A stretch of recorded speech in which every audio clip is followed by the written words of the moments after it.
fellow lovers of the liminal and the weird, and welcome to another video by Liminal Spaces. Just wanted to do a quick science fiction fantasy news segment and a little bit of a channel update. To start with, I wanted to remind everybody of a few upcoming releases that I think are very exciting. The first being that the third installment of Harlan Ellison's Dangerous Visions anthology is going to release on October 1st of this year, so that is coming up. This third volume has been in publication hell for years. Harlan kept promising its release throughout the end of his life, and it is finally seeing the light of day on October 1st, so that's very exciting. Haruki Murakami's latest novel, The City and Its Uncertain Walls, is set to come out on November 19th. 2024 this year, so we'll get Dangerous Visions and then we'll get some Haruki Murakami. I'm looking forward to that. It could be great, it could be terrible, I don't know. His last couple of releases haven't really done it for me, but this one is inspired by the same novel that inspired the End of the World part of Hardboiled Wonderland and the End of the World, which is one of my favorite books of all time. So I'm looking forward to this. I'm coming at it with an open mind, and hopefully I will really enjoy it. Of course, I'll get it on November 19th and read it as quickly as I can and review it here on the channel. On that same note, Jay Rubin has done a translation of Hardboiled Wonderland and the End of the World, and he's called it The End of the World and Hardboiled Wonderland. And I'm actually really interested in this. I have for a long time preferred Alfred Birnbaum as a translator over Jay Rubin. Alfred Birnbaum seemed to take bigger, I guess, risks than Rubin did. So I think Rubin might be a more direct translator than Birnbaum is. But for instance, Birnbaum came up with the idea of having the End of the World portions in Hardboiled Wonderland and the End of the World be in past tense and Hardboiled be in present. That might, actually I think that's flipped. I don't remember. Anyway, he put one in past and one in present tense. And that was really cool because it was a really great way to deal with the watashi, which means I, versus boku, which means I, but have different connotations that Murakami uses in the original novel to separate the two narrators. So I'm very interested in seeing what another translator does with this. Also, and I keep reading this on Reddit, and I don't know if it's true, but apparently Alfred Birnbaum left out almost up to 100 pages of Hardboiled Wonderland and the End of the World. He left it out of his translation. I cannot find anything to back this up. It's just something I keep seeing on Reddit. I have no idea if this is true, but Jay Rubin's translation comes out in December of this year. I can't get an exact date. December is the closest I can see so far. And I'm looking forward to that, reading another translation. That's another thing that I'll probably get and read right over Christmas. So just to get an idea of, one, if Birnbaum left stuff out of the translation, and two, see the work from another translator's perspective. I think it's going to be very interesting either way. So yeah, that comes out in December. And that's all I have for fantasy and science fiction news. On to what I've been watching. Last night I watched the movie Oddity, which is a new horror movie that came out in the last couple of months, maybe just last month. I don't know. I rented it off YouTube. They have you can rent it in HD and watch it now. The trailer, I've talked about this movie before. Jason found the trailer and had me talk about it in the fantasy and science fiction and horror news. The movie was good. It had some pros and it had some cons. And in a weird way, the pros and the cons max up. It wasn't as scary as it could be. There was a couple of times that I was scared. It does build creep well, but I think that anybody that really loves horror and watches a lot of horror movies won't really find this very scary. However, if I showed it to my daughter, it would scare the hell out of her. So it's a wonderful, creepy, scary movie, but nothing that artistically outshines all the other movies around it. It's just a fun horror movie. A couple of interesting parts about it, though. It reminds me of Scary Stories to Tell in the Dark in a lot of ways, in the sense that as I watched it, I felt like I had bought like an old 70s copy of Irish Ghost Stories. It's all one story, but there's all these different vignettes, horror vignettes within the movie itself that felt like horror and folk tales. It was really interesting, and that's kind of the pro of it. But the con of that is my buddy and I were watching it, and we were able to guess every plot point as it went. This movie was incredibly predictable all the way around, so we were able to know what was going on at all times without being shocked by any twists or anything like that. So that works as kind of a pro and a con. It had a real nostalgic ghost story folktale feel for me. If you are a hardcore horror movie fan and have seen and are looking for really, truly groundbreaking, new, terrifying stuff, this isn't it. But if you just like kind of a creepy, scary movie, this is perfect. This really, it's set out to be creepy and scary, and it does exactly that. So I do recommend it depending on what kind of horror watcher you are. We had a good time, but we were also a tiny bit let down.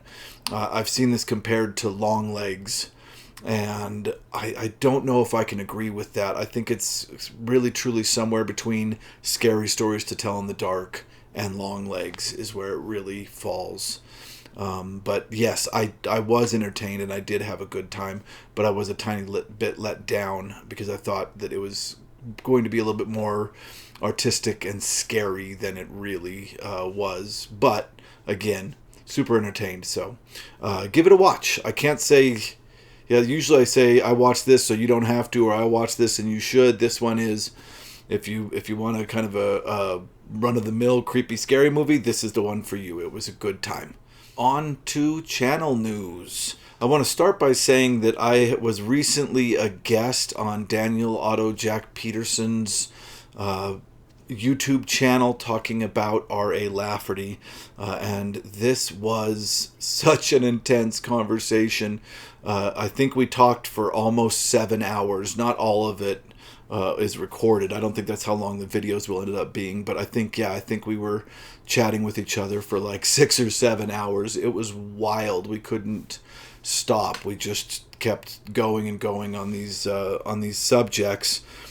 So yeah, Daniel is editing that and putting them up in chunks on his page, and the first one is up. This first one is very interesting because it is just us kind of telling our origin stories about how we discovered science fiction. So if you're interested in hearing the story of how I discovered science fiction, it's on Daniel's page. I really liked it because I got to hear Richard Rempel's story, and I got to hear Virgil from Literally Books' story, and I got to hear Daniel's story. So I really enjoyed hearing these guys' stories about how they found sci-fi. Lots of talk about media that you might have forgotten about. Stuff was brought up that I hadn't even thought about in years. It's a very fun discussion. Head over to his page. I'll link it in the description. And give it a watch. If you enjoy it, give him a like. He is, I feel, criminally undersubscribed because he's really smart and he talks about great stuff. If you're thinking, well, I don't want to just hear about Lafferty a ton, he has branched out. He talks about J.G. Ballard. He talks about a lot of other stuff. Although I will say there's a lot that can be said about Lafferty. The guy's writing is really deep And there's a lot that can be said about it. So yeah, I think there's a lot of fun that can be had on Daniel's channel. So head over there, give it a subscribe, watch the video, give it a like if you like it, and yeah, watch some of his other stuff while you're over there. I think you'll really enjoy it. We just crested 16,000 subscribers. Very shocked. We're coming up on our 1-year anniversary, so we'll be doing a 1-year anniversary show, going over our top videos and just chatting about the channel in general. We never expected it to do what it's been doing to grow to this size. Thank you to all the new subscribers, and thank you to all the subscribers that have been with us throughout the entire channel. We really enjoy doing this, and having people watching, of course, makes us want to make more and more. So that's absolutely wonderful. Thank you. The comment of the week was probably the most interesting comment I've gotten on the channel. And it comes from Salty Walt. And apparently Salty Walt is somehow connected to Michael Moorcock. And he sent me a comment on my deep dive of Michael Moorcock's book, The Final Program, which I recently did a deep reading on. And this is what he said. I showed your video to M. Moorcock, and he said, actually written while getting up to give my babies their bottles, allowing my wife time to sleep, not much room for dropping acid. And useful to me, I never remember my plots. Smart critic, too. Just FYI. I was seriously shocked when this came in, to think that one of the authors of the works that I cover on this channel sat and watched my deep dive. Really blew my mind. And I love just the couple of comments that Salty Walt shared, Moorcock saying how much they bring this book more to life. It's incredible to think. I never knew, and it doesn't say it in any of the research that I did, that Michael Moorcock was taking care of young children at that point, helping his wife out, staying up late, and giving the kids bottles while he was taking this 2 weeks to write this novel. I think it was in January of 1965. That was incredible to hear. I know right after we had my daughter, I got to stay home and be a stay-at-home dad with her, and I absolutely loved it. And at nap time, when I'd put her down to sleep, I would run in and put on my headphones and work on my music, whatever music I was working on at the time. It's interesting trying to keep up with creative endeavors while being a new parent. It's very wild. So I loved hearing that that's what he was doing while he was writing this, you know, as Outlaw Bookseller put it, the counterculture novel of the 60s. Absolutely incredible. I love that he said, I can't remember my plots, so this deep dive is useful. And then finally he said, smart critic too. It's interesting. I've never really thought of myself as a critic, and after he said that, I had to sit down and just realize, yeah, that's kind of what we do on YouTube. We're critics. That's wild. I never really thought of myself as that. I thought of myself as just talking about books that I've read, but that is literally what critics do. So really wonderful comment from Salty Walt. I appreciate you showing that to Michael Moorcock so much. That really was wonderful, and getting that comment meant a lot to me. And I love the fact that when we talk to these artists, they can give us just little tiny bits of information, and it can make the experience of reading the book so much more wonderful. That was incredible. Thank you so much for doing that. All right, on to what you can expect from the channel in the coming week. I recently watched Richard Rempel at Vintage SF talk about Fritz Leiber, and he was talking with a couple other booktubers about that on his channel. It was a great video, and it made me want to talk about Fritz Leiber. So I'm going to be talking about my favorite Fritz Leiber story. I've only read a couple of Fritz Leiber things. His short story in the Science Fiction Hall of Fame I read. And then I read a collection of short stories with only 4 short stories in it called Night Monsters, and a novella called The Green Millennium. And the Night Monsters short story collection, The Green Millennium, were in an ace double, which is why I read both of those. Anyway, I'm going to talk about my favorite story from that ace double from the Night Monsters selection. And then I'm also going to go over the books in my collection that start with the letter L in my science fiction library. I absolutely love the way that our little corner of BookTube has been working recently. Outlaw Bookseller talked about Michael Moorcock and that he was going to go to Paris and record an interview with Michael Moorcock, and a lot of us have put up Michael Moorcock content because of that. And then Richard talks about Fritz Leiber, and that makes other YouTubers, myself specifically, want to talk about Leiber. And I like that a lot of our stuff is working in conjunction like that. It makes it so that Sci-Fi BookTube, there's always a lot to watch, and a lot of it can be interrelated, which I think is super cool. Also, in the future, I am going to be a guest with Ira at SF Words of Wonder. And we're going to be talking about the third book in Roger Zelazny's bibliography, Lord of Light, which I've just finished. I have been going over Roger Zelazny's bibliography book by book, so this is the third. And we'll be talking about that. And then I'll be doing a deep read. I don't know if I'm going to do it with Ira or just by myself, but I'll be doing a bit of a deep read on that book for the channel here.